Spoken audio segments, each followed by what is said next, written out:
Guys welcome back to আমার channel SPB guys. তোমরা নিশ্চয়ই ভালো আছো গাইস, আমিও ভালো আছি। তো আজকের ভিডিওটির মেন টপিক হচ্ছে আজ যাচ্ছি আমরা বিষ্ণুপুর মেলা। এবং বিষ্ণুপুর তোমরা জানোই আমাদের বাঁকুড়া জেলায় পোড়ামাটি শিল্পের জন্য বিখ্যাত।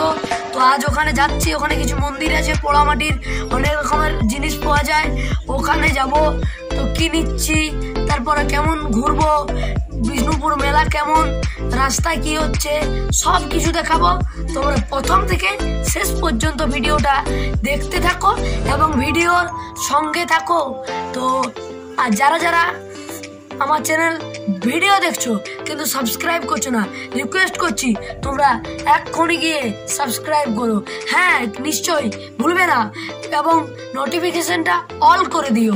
ভিডিওতে ভালো লাগলে লাইক করো এবং ভিডিওটি আরও ভালো লাগলে তোমাদের বন্ধুদের মাঝে শেয়ার করো এবং ভিডিওটি কমেন্ট করে জানাও যে কেমন হচ্ছে ভিডিওটি। তো চলো আমরা বিষ্ণুপুর মেলার দিকে এগিয়ে যাব, আর বেশি ভটভট করবো না, তাড়াতাড়ি আমরা বেরিয়ে যাব বিষ্ণুপুর মেলা। তো তোমরা দেখছো এসপিবি, আমি হচ্ছি সায়ন।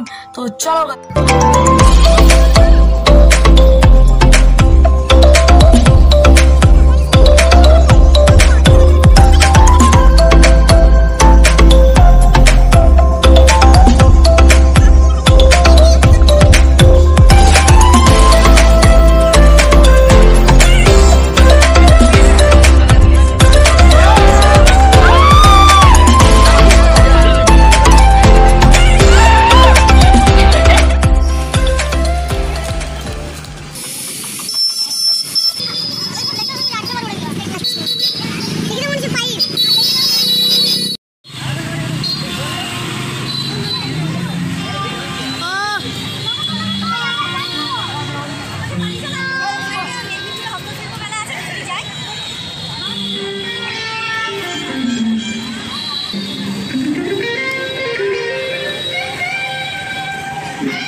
আমার মান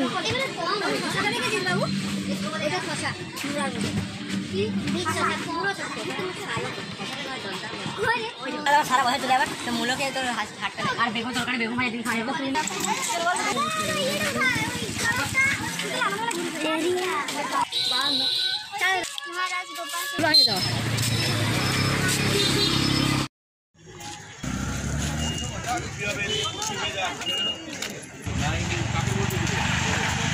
হ্যালো, হ্যাঁ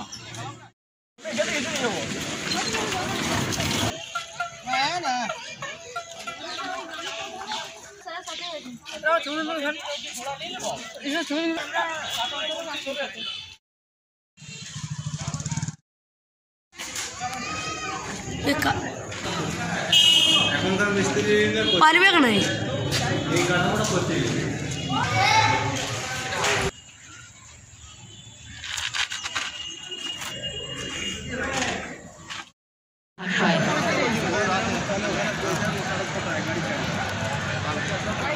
ভারতীয় রাগ সঙ্গীতের একটি ধারা হল ধ্রুপদ সঙ্গীত। ভারতীয় উপমহাদেশে মধ্যযুগ থেকে এই সঙ্গীতের স্বতন্ত্রতা বজায়